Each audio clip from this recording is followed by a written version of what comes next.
അതിന്റെ പ്രചാരണം നടക്കാൻ എനിക്ക് പേടി വരുന്ന ഹദീസാണിത്. ഇത് ഇന്റർനെറ്റിനെ കുറിച്ചാണ് പറയണത്, ഇത് വാട്സപ്പിനെ കുറിച്ചായി പറയണത്, ഇത് നിങ്ങളുടെ ഫേസ്ബുക്കിനെ കുറിച്ചായി പറയുന്നത്, നമ്മുടെ സോഷ്യൽ മീഡിയയെ കുറിച്ചായി പറയുന്നത്. തിന്മ ചെയ്തിട്ട് അത് പ്രചരിപ്പിക്കപ്പെടുന്ന കാലം, യാ അല്ലാഹ്, നേരെ അപ്ലോഡ് ചെയ്യല്ലേ. അതിന്റെ മുമ്പൊരു കാര്യം പറയട്ടെ ചെറുപ്പക്കാരെ, ഈ വാട്സപ്പ്, നമ്മുടെ ഫേസ്ബുക്ക്, ട്വിറ്റർ, ഇതൊക്കെ കാര്യം കുഴപ്പമൊന്നുമില്ല. ഇതിന്മ വല്ലാതെ സമയം ചെലവഴിക്കരുത്. നമ്മൾ ആ പുതുക്കത്തിലാണ്. ഞാൻ വാട്സപ്പ് ഒന്നും ഡൗൺലോഡ് ചെയ്തിട്ടില്ല, ആവില്ല എന്ന് വിചാരിച്ചിട്ട്. മിനിമം ഇതൊക്കെ വായിച്ചു നോക്കാൻ നേരം ഉണ്ടെങ്കിൽ എത്ര പേജ് ഖുർആനോതാ? ആരെങ്കിലും ടൈപ്പ് ചെയ്ത് വിടുന്നതോ അവന് വിടുന്ന വാലോ അതിന്റെ വാലിന്റെ വാല്, ഇങ്ങനെ ഇതൊക്കെ വായിക്കാൻ സമയം ഉണ്ടെങ്കിൽ എത്ര പുസ്തകം വായിക്കാം നമുക്ക്? വെറുതെ ഈ ഫേസ്ബുക്ക് തന്നെ പഠിച്ചോനെ, നമ്മളൊക്കെ എന്ത് കിതാബാ പഠിച്ചോനെ എന്ന് വിചാരിക്കും അല്ലെ പഴമക്കാരൊക്കെ. ഇത് വായിച്ചിരിക്കാൻ ഒരു പേജ് ഖുർആൻ ഓതിയിട്ടുണ്ടാവില്ല. വെള്ളിയാഴ്ച ദിവസം കടന്നു പോയിട്ട് ഒരു അൽഖഫ് ഓതിയിട്ടുണ്ടാവില്ല. അവൻ ഫേസ്ബുക്കിൽ 50 പേജ് വായിച്ചിട്ടുണ്ടാവും അല്ലെ. വാട്സപ്പ് 1000 വരികളാണ് വായിച്ചിട്ടുണ്ടാവും. യാ അല്ലാഹ്, ഇതിനൊക്കെ സമയം ഉണ്ടെങ്കിൽ അന്ന് ചോദിക്കൂലേ, നീ എന്തുകൊണ്ട് എന്റെ കിതാബ് അത് അള്ളാന്റെ ബുക്കാണ്, അള്ളാന്റെ കിതാബാണ്, പരിശുദ്ധ കലാം, അത് തുറന്നു നോക്കാൻ നിനക്ക് സമയം കിട്ടിയില്ലേ? മുഅ്മിനീങ്ങളെ ലിമിറ്റ് ചെയ്യണം. അതാണ് ഇതൊക്കെ തുടക്കത്തിൽ. അത് കുറച്ച് ഞാൻ പറ്റ നിർത്തിയിട്ട് ഓടുന്ന എനിക്ക് ഉറപ്പാണ്. ഇത് ഈ തുടക്കമാണ്, അതുകൊണ്ട് ഇങ്ങനെ കുറച്ചു കാലം ഇങ്ങനെ പോകും. ഈ വലിയ ആവേശങ്ങൾക്കൊക്കെ ഒന്നും വലിയ ആയുസ്സുണ്ടാവില്ല, അത് പെട്ടെന്ന് കെട്ടടയുന്ന. അപ്പൊ ഞാൻ അങ്ങനെ സമാധാനിക്കാൻ, ചെറുപ്പക്കാരൊക്കെ വല്ലാണ്ട് കിടന്ന് പെടേണ്ട. എന്ത് ചെയ്യുക? ആവശ്യങ്ങൾക്ക് ഉപയോഗിക്കുക, അത്യാവശ്യങ്ങൾക്ക് നന്മ പ്രചരിപ്പിക്കാൻ ഉപയോഗിക്കുക. എന്നാൽ അതിനൊക്കെ കൂലിംഗ് കിട്ടും. അതാണ് വെള്ളിയാഴ്ച അദ്കാറു സ്വബാഹി വൽ മസാ, രാവിലെ വൈകുന്നേരം ചൊല്ലേണ്ട ദിക്ർ ഒരുത്തൻ വാട്സപ്പിലൊക്കെ വിട്ടു. അൽഹംദുലില്ലാഹ്. ഇത് നമ്മൾ ചോറയിക്കണതാ പോണത്. എടാ ഞാനിവിടെ കല്യാണത്തിന് ഇതാ മട്ടന്റെ കാലടിച്ചു മാറുകയാണ്, ആ ഫോട്ടോ അയച്ചോളൂ. ഇതൊക്കെ കണ്ടിട്ട് എന്താ അവരുടെ കാര്യം അല്ലെ? ഇങ്ങനെ വളരെ ചീപ്പായിട്ട് ഈ ടെക്നോളജിയെ ദുരുപയോഗം ചെയ്യുക, അത് ചെയ്യരുത്. അതിലൊക്കെ എന്തായിരിക്കണത്? നീ തിന്നോ കുടിച്ചോ എവിടെങ്കിലും നടന്നോ, അത് മറ്റോ കണ്ടിട്ട് എന്തിരിക്കാനാ? എന്തെങ്കിലും ഒരു തസ്ബീഹ്, ഒരു ഖുർആനിന്റെ ആയത്ത്, എന്തെങ്കിലും ഒരു ഇൽമ്, ഒരു നല്ല കാര്യം പറഞ്ഞു കൊടുക്ക്.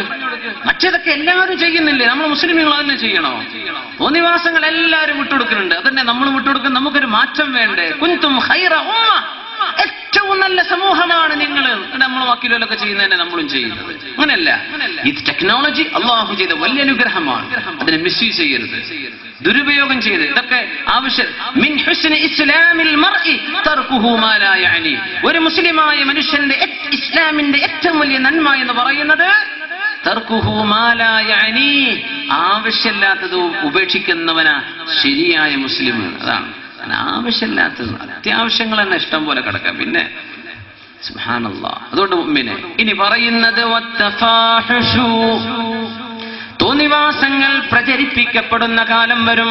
ഒരു ഹദീസിൽ അഷ്റഫുൽ ഖൽഖ് റസൂലുള്ളാഹ് സ്വല്ലല്ലാഹു അലൈഹി വസല്ലം തങ്ങൾ പറഞ്ഞിട്ടുണ്ട്, യഹ്ലക്, നാളെ പരലോകത്ത് നശിക്കാൻ പോകുന്ന ആളുകൾ, പരലോകത്ത് നാളെ നശിക്കാൻ പോകുന്ന ആളുകൾ എന്ന് പറഞ്ഞ് 4 വിഭാഗത്തെ സംബന്ധിച്ച് പറഞ്ഞ് അതിൽ ഒരാൾ والرجل يقول الكذبة فتبلغ الآفاق. ഒരു മനുഷ്യൻ അവൻ നേരം പുലർന്നാൽ ഫയക്ദിബുൽ കിദ്ബ, അവനൊരു നുണ പറയും. ആ നുണ തബ്ലുഗുൽ ആഫാഖ്, ലോകത്തിന്റെ ചക്രവാളങ്ങളിലേക്ക് ആ നിമിഷം എത്തുകയും ചെയ്യും. അങ്ങനെ നേരം പുലർന്നാ നുണ പറയാ, ആ നുണ ലോകത്തിന്റെ ചക്രവാളങ്ങളിലെത്തും. എന്തിനെ കുറിച്ചാണ് ഈ പറയുന്നത് അഷ്റഫുൽ ഖൽഖ്?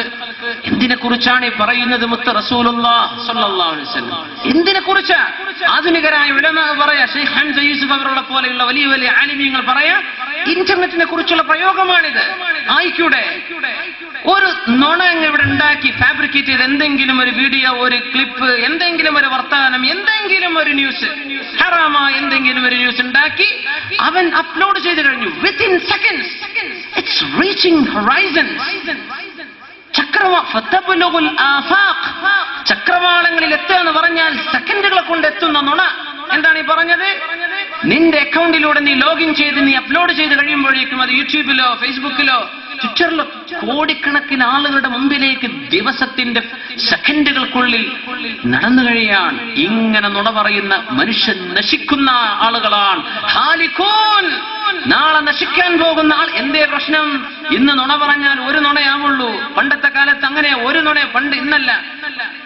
നുണ പറഞ്ഞു, അത് കേട്ടവൻ കേട്ടു എന്നല്ലാതെ ആരറിയുന്നു, പിന്നെ മറന്നാ തീർന്നു. ഇന്നതല്ല, എല്ലാം ഡിജിറ്റലി റെക്കോർഡ് ചെയ്യപ്പെടുകയാണ്, ഡിജിറ്റലി സേവ് ചെയ്യപ്പെടുകയാണ്. ഇതൊക്കെ കോടിക്കണക്കിന് ആളുകൾ കാണുന്നവർ. അതിന് ലൈക്കോ ഡിസ്ലൈക്കോ അടിക്കട്ടെ, തംസ് അപ്പോ തംസ് ഡൗണോ, ഇതൊന്നുമല്ല വിഷയം. ഇത് എത്ര കാലം അവിടെ കിടക്കുന്നുവോ, ഇത് അപ്ലോഡ് ചെയ്തവന്റെ തലയിലേക്ക് അള്ളാന്റെ മലക്കുകൾ എഴുതി ചേർത്തുകൊണ്ടിരിക്കുകയാണ്. ഇവൻ ചെയ്ത നുണ ഓരോ സെക്കൻഡിലും ആരൊക്കെ വായിക്കുന്നുവോ, ആരൊക്കെ കേൾക്കുന്നുവോ, ആരൊക്കെ ആസ്വദിക്കുന്നുവോ, ഇവരുടെ കണ്ണിലൂടെ, നാവിലൂടെ, ചെവിയിലൂടെ കിട്ടുന്ന സർവ്വ തിന്മയുടെയും അംശം എത്ര കാലം അത് ഡിലീറ്റ് ചെയ്യാതെയോ അത് വിത്ഡ്രോ ചെയ്യാതെയോ സൂക്ഷിച്ചു വെക്കുന്നുവോ അത്രയും സെക്കൻഡ് കോടിക്കണക്കിന് ആളുകൾ കണ്ട തിന്മയുടെ ശിക്ഷ ഇവന്റെ തലയിലേക്ക് വരുമെങ്കിൽ ഇവനല്ലാതെ ആരാ പിന്നെ നാളെ നശിക്കാൻ പോകുന്നത്? ഇത് ഗൗരവമുള്ള വിഷയമാണ്. ചെറുപ്പക്കാരുള്ള സദസ്സാണിത്, അല്ലേ? മൊബൈലുകളിൽ സംവിധാനങ്ങൾ, ടെക്നോളജി സംവിധാനങ്ങൾ ഇല്ലാത്തത് ആർക്കാ? ഇതൊക്കെ ദുരുപയോഗം ചെയ്യാണോ? ദുരുപയോഗം ചെയ്യല്ല.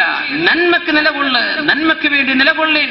പിശാചിന് വേണ്ടി നിലകൊള്ളാൻ ഒരുപാട് കോടിക്കണക്കിന് ആളുകൾ ഇവിടെ കിടപ്പുണ്ട്. നമ്മൾ മുസ്ലിമീങ്ങൾ അള്ളാഹുവിന്റെ ആളുകളാണ്, അല്ലേ?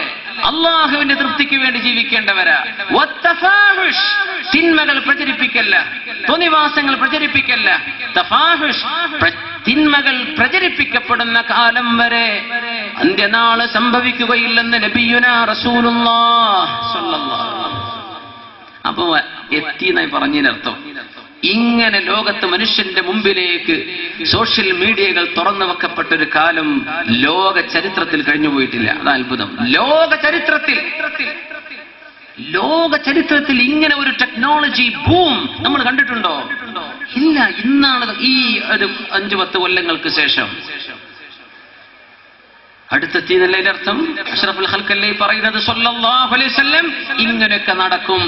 തിന്മ നടന്ന് മൂടിവെക്കപ്പെട്ട് ആരും അറിയാതെ മായ്ക്കപ്പെടുകയല്ല, അത് കോടിക്കണക്കിന് ആളുകളിലേക്ക് എത്തുന്ന രീതിയിൽ വെബ്സൈറ്റുകളിലൂടെ, മീഡിയകളിലൂടെ, സോഷ്യൽ മീഡിയകളിലൂടെ തിന്മകൾ പ്രചരിപ്പിക്കപ്പെടുന്ന കാലം. മനുഷ്യന്റെ ഔറത്തുകൾ, തോന്നിവാസങ്ങൾ, വ്യഭിചാരത്തിന്റെ കഥകൾ, ഈ രീതിയിലുള്ള തോന്നിവാസങ്ങൾ എന്റെ ഈ സമൂഹത്തിൽ എന്ന് പ്രത്യക്ഷപ്പെടുന്നുവോ അന്ന് അന്ത്യനാൾ അടുത്തെത്തി എന്നറിഞ്ഞോ എന്ന് മുത്ത് റസൂലുള്ളാഹ് സ്വല്ലല്ലാഹു അലൈഹി വസല്ലം. ചിന്തിപ്പിക്കേണ്ടയോ സഹോദരാ ഈ ഹദീസുകൾ? ഗൗരവത്തിൽ ആലോചിക്കേണ്ട നമ്മൾ.